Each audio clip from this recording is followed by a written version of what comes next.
పిచ్చోడి చేతిలో రాయి. మనం ఈ మాట చాలాసార్లు అనుకుంటూ ఉంటాం.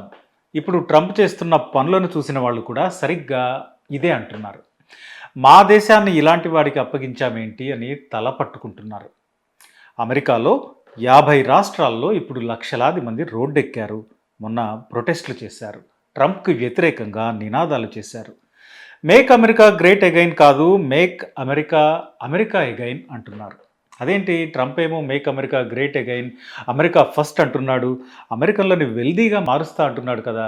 మరి అమెరికన్లు ఎందుకు ట్రంప్ ఇక చేసింది చాలు మూసుకో అని ఎందుకు అంటున్నారు?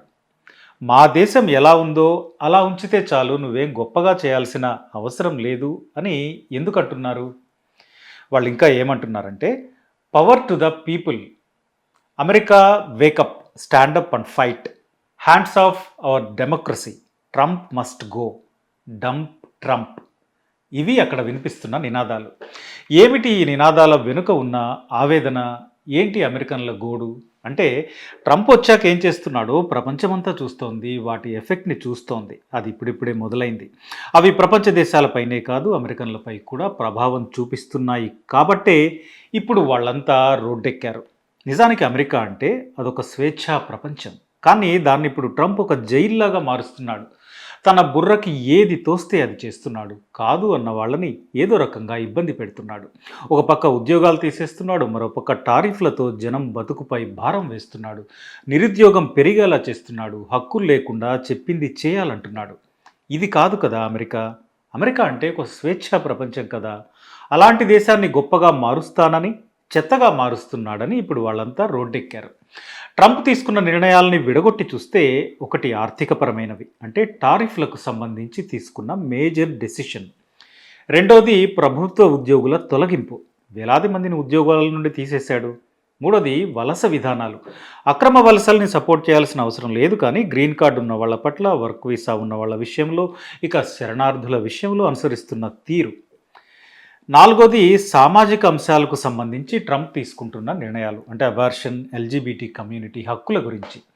ఇక చివరిది ఏంటంటే ఈ 4 నిర్ణయాలతో పాటు మీడియాపై ఒత్తిడి, ఎన్నికల విధానానికి సంబంధించిన అంశం, మళ్ళీ మళ్ళీ గెలుస్తా అని చెప్పడం, ఇవన్నీ చూసి అసలు మా దేశంలో ప్రజాస్వామ్యం ఉందా, లేక మేము ఫాసిజం వైపు వెళ్తున్నామా, డిక్టేటర్షిప్ వైపు వెళ్తున్నామా అనే అనుమానాలు వాళ్ళలో కలుగుతున్నాయి.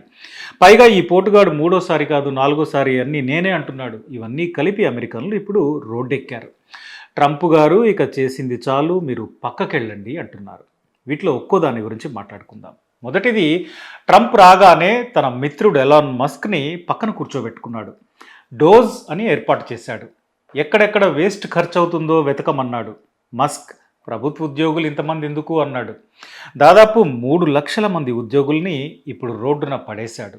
విద్యారంగంలో ఇంతమంది ఎందుకు అని అంటాడు మస్క్. పర్యావరణానికి ఇంతమంది ఎందుకు అంటాడు మస్క్.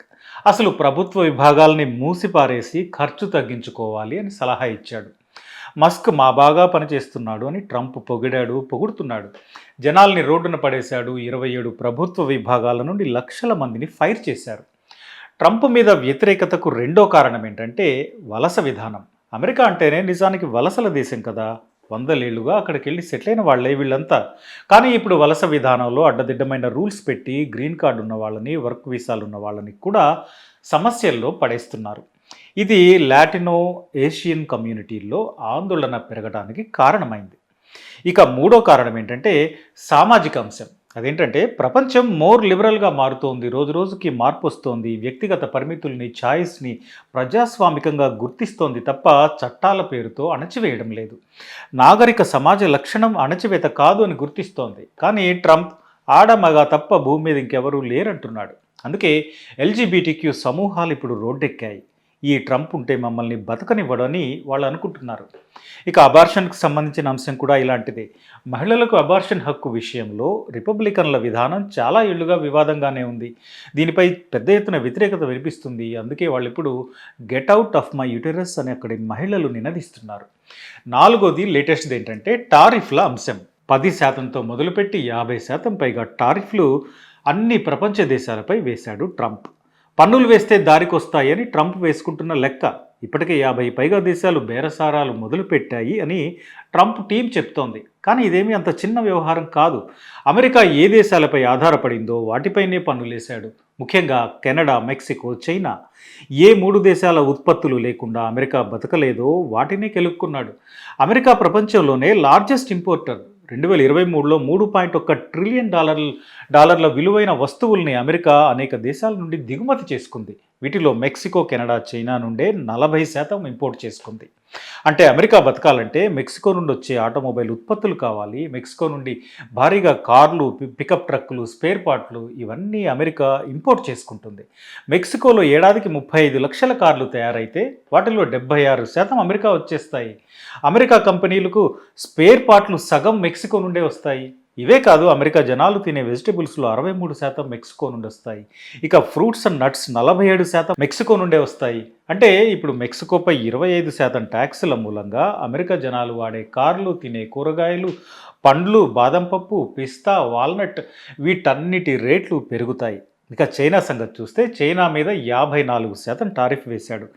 చైనా తయారు చేసే యాపిల్ ఫోన్లు, ల్యాప్టాప్లు, లిథియం అయాన్ బ్యాటరీలు ఇవన్నీ అమెరికాకు కావాలి. గత ఏడాది చైనా నుండి అమెరికా $45 బిలియన్ విలువైన ఫోన్లను ఇంపోర్ట్ చేసుకుంది. అమెరికా ఇంపోర్ట్ చేసుకునే ఫోన్లలో 75% చైనాలో తయారైనవే. ఇక అమెరికా పిల్లలు ఆడుకునే వీడియో గేమ్ కన్సోల్స్ అన్నీ చైనావే. ఇప్పుడు టారిఫ్ల మూలంగా అమెరికాలో ల్యాప్టాప్లు, ట్యాబ్లు వీటి రేట్లు 46% పెరుగుతాయి. అంటే $1000 ఉంటే $1500 అవుతుంది. ఇక కెనడా సంగతి చూద్దాం. కెనడా మీద అమెరికా బాగా ఆధారపడింది. కానీ 25% టారిఫ్ వేసింది. అమెరికా ఇంపోర్ట్ చేసుకునే క్రూడ్ ఆయిల్లో 60% కెనడానే సప్లై చేస్తోంది. కెనడా ప్రపంచంలోనే 5వ అతిపెద్ద natural gas producer. Canada produce చేసే న్యాచురల్ గ్యాస్లో ఎక్స్పోర్ట్ చేసే దాంట్లో సగం పైగా అమెరికానే కొంటోంది. అన్నిటికీ మించి కలప. అమెరికాలో కలపతోనే ఇళ్లు కడతారు.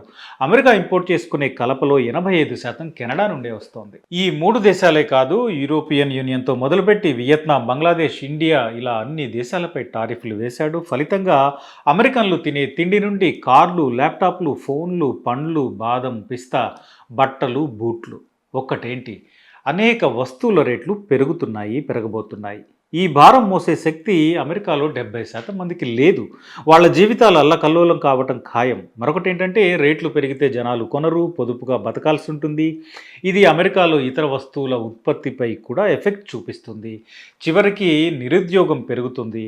అందుకే టారిఫ్లు, ట్రేడ్ వార్లు చివరికి మా పొట్ట కొడతాయి అని అక్కడి జనం టెన్షన్ పడుతున్నారు. ఇది ట్రంప్ని వ్యతిరేకించడానికి ఉన్న ఆర్థికపరమైన కారణం. ఇక మరో రీజన్ ఏంటంటే ట్రంప్ తాను 3వ సారి, 4వ సారి కూడా అధ్యక్షుడు అవుతాను అంటున్నాడు. ఒక పక్క ప్రభుత్వ సంస్థల్ని మూసేస్తున్నాడు. మీడియాపై ఒత్తిడి పెరిగింది. తమ విధానాలకు వ్యతిరేకంగా ఉన్న వాళ్ళని ట్రాక్ చేస్తున్నారు. వాళ్ళు విదేశాల నుంచి వచ్చిన విద్యార్థులు లేదా ఉద్యోగులైతే వాళ్ళ వీసాలు క్యాన్సిల్ చేసి సెల్ఫ్ డిపోర్టేషన్కి పంపించేస్తున్నాడు. ఆఖరికి గ్రీన్ కార్డు ఉన్న గ్యారంటీ లేదంటున్నారు. ఇవన్నీ ట్రంప్ ఒక డిక్టేటర్లా, ఒక రాజులా మారుతున్నాడని అక్కడి వాళ్ళు అనుకోవడానికి కారణంగా మారుతున్నాయి. అందుకే democracy is not for sale అంటున్నారు. అమెరికా హ్యాస్ నో కింగ్ అంటున్నారు. ఇవన్నీ కలిసి అమెరికాలో 50 రాష్ట్రాల్లో 1200 చోట్ల నిరసనలు జరిగాయి. వాషింగ్టన్ నుంచి కాలిఫోర్నియా వరకు జనం రోడ్డెక్కారు. ట్రంప్, మస్క్ ఇద్దరిని వ్యతిరేకిస్తూ నినాదాలు చేశారు. అమెరికా భవిష్యత్తు ప్రమాదంలో పడుతోంది అని భావిస్తూ వాళ్ళు ఆందోళన వ్యక్తం చేస్తున్నారు. ఏ స్ఫూర్తి అయితే అమెరికా గడ్డపై ఉందని ప్రపంచం ఇంతకాలం భావించిందో దాన్ని ఇప్పుడు ట్రంప్ చంపేస్తున్నాడు. ఏ లిబర్టీకి అడ్డా అమెరికానే అని ప్రపంచం అనుకుంటుందో దాన్నే ఇప్పుడు ట్రంప్ చిదిమేస్తున్నాడు. అందుకే జనంలో వ్యతిరేకత మొదలైంది. పిచ్చోడి చేతిలో రాయి ఎవరికి తగులుతుందో అనే టెన్షన్ ఇప్పుడు అమెరికన్లలో ఉంది.